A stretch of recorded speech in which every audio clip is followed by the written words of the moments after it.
All right, sports fans, how's everybody out there doing?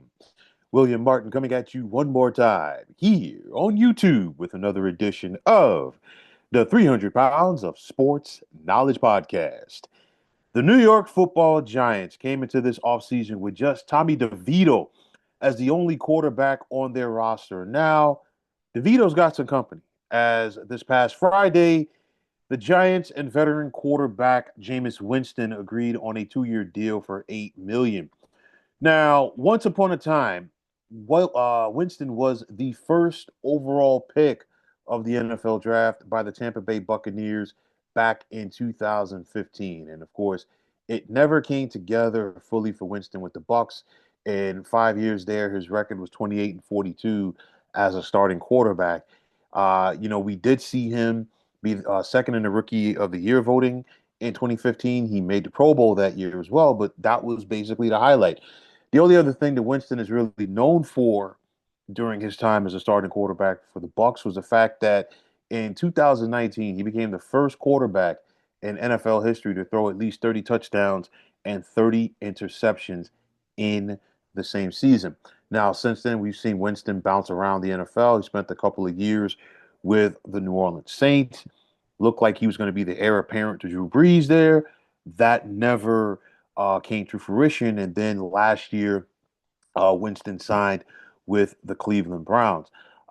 Make no mistake about it. You ask yourself, you see this signing, you say, hey, well, what does Winston bring to Big Blue? He's going to bring some excitement. Make no mistake about it. And he'll make it interesting. And the reason why I say it is this. Jameis will throw for 350 yards in a game. He'll have 3 touchdowns, but then also he'll have 3 interceptions in that contest and a couple of pick sixes to boot. To me, I don't, I think this is a clear illustration that the Giants plan to take a quarterback early on in next month's draft because I don't, under any circumstances possible, see them going in and saying, you know what, Jameis Winston is going to be our quarterback going forward. I do believe the Giants are going to go out there and get themselves a quarterback early. Jameis Winston is just going to be the vet in the room because I truly do believe that whoever the Giants bring in, more than likely that guy is going to beat out Winston from the word go. So you look at this and say, hey, so much for the Giants getting either Russell Wilson or Aaron Rodgers because, they had talked to both of them. Yes. And honestly, like I said the other day, I really cannot be mad at the Giants for missing out on Aaron Rodgers because, I said he's not a leader. He brings so much baggage to the table. Russell Wilson had question marks. And don't get me wrong, Jameis Winston is not a leader either. Okay. But he's a cheaper option if you're the Giants. We've seen the Giants try to go out there and upgrade their quarterback position because it has been something that has held this team back for several years now. Even earlier, the Giants were trying to get Matthew Stafford from the Rams. That didn't work out. So you look at it, and now you've got Jameis Winston. And of course, if you ask a Giants fan, and I'm not, but I'm like, it's one of those where should you be excited about this signing? Absolutely not. I mean, it's one of those, I think it's just more of a clear indication that New York is going to be going quarterback early. Now, once again, the Giants find themselves in a tough spot because, of course, last year they picked sixth. Could have had a J.J. McCarthy, could have had a Bo Nix, could have had a Michael Penix because they were still there, but they really wanted Jaden Daniels or Drake May, and both Washington nor New England was willing to allow the Giants to trade up to get those guys.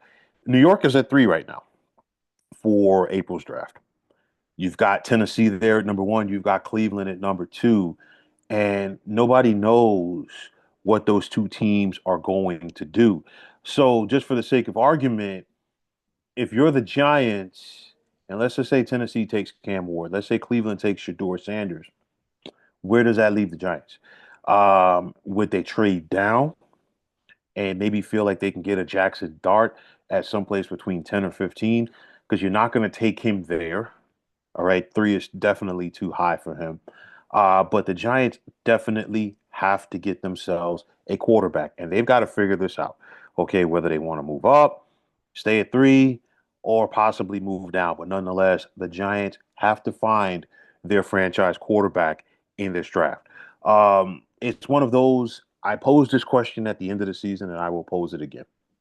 Will this be it for Joe Shane and Brian Daboll as general manager and head coach, respectively, of the Giants? I'll tell you like this: there's a possibility that Shane and Daboll could be making this pick for the people who might replace them. And the reason why I say it is this: if the Giants don't have some form of a turnaround next season, all right. And I ain't talking about going 6-11 or 7-10. If they can't compete and be somewhat respectable, I think John Mara moves on from them and he has to do what he didn't want to do, which is to start over. And like I said before, and I will continue to say this, the biggest problem there was and has been for the Giants. You brought in Shane and Dayball several years ago. When you bring in a new GM and you bring in a new head coach, you got to let them pick their guy at quarterback right away. They were trying to go out there and fix an unfixable situation in quarterback Daniel Jones. And at the end of the day, it's probably going to cost them their jobs. So now you missed out on the quarterback bonanza last year. Now you are in a situation where you are extremely desperate, but to the Giants' credit, at least they're not desperate enough to go out there and give in to an Aaron Rodgers. Because, like I said before, I really felt Aaron Rodgers coming to the Giants would have been a disaster, would have been a train wreck. Don't get me wrong. I am not going to sit up here and do backflips for the fact that the Giants signed Jameis Winston. Like I said, I just think it shows a clear indication that New York is going to be taking a quarterback very early on in the draft next month. So it's going to be interesting to see because we still don't know what Tennessee or Cleveland are going to do. And I think, you know, you got a Deshaun Watson on the mend. Cleveland still needs to go out there, possibly sign themselves a quarterback. Maybe that could be a clear indication that the Giants could possibly get a quarterback at 3. We've got to wait and see. But nonetheless, you knew that you could not, if you're the Giants, you could not just simply go into the draft with Tommy DeVito solely at quarterback. The Giants knew that they wanted to go out there and get themselves a veteran quarterback, and they have one. I don't think that Jameis Winston is going to be a guy if the Giants do, and I truly expect them to take a quarterback early. I don't think Jameis Winston is going to go out there and be a guy who is going to, push the narrative, meaning he's going to make the rookie earn his reps. It's not going to be an Eli Manning type, Kurt Warner type situation that we saw in 2004 for the Giants. No, but nonetheless, he is somebody that at least if you are a rookie quarterback has been there. But again, like I said before, you've got to take the good and the bad with Jameis. Okay, and that's the end of that's the bottom line. I guarantee you, if he sees some action for the upcoming season as the Giants starting quarterback, he's going to frustrate the hell out of his coaches. He's going to frustrate the hell out of the media and the fans as well. But nonetheless, Jameis is a giant, and let's see how this works out for Big Blue. But folks, that is going to wrap it up. And as always, I want to take this time out to thank each and every one of you for tuning into the 300 Pounds of Sports Knowledge podcast here on YouTube. Now, if you like what you saw and heard on this podcast, please feel free to hit that like button. It is much appreciated, as well as subscribing to this channel.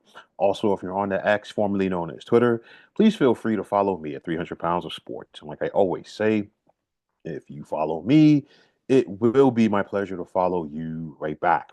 There's also the sports discussion group on Facebook at the Sports Depot 365. Now you can check it out.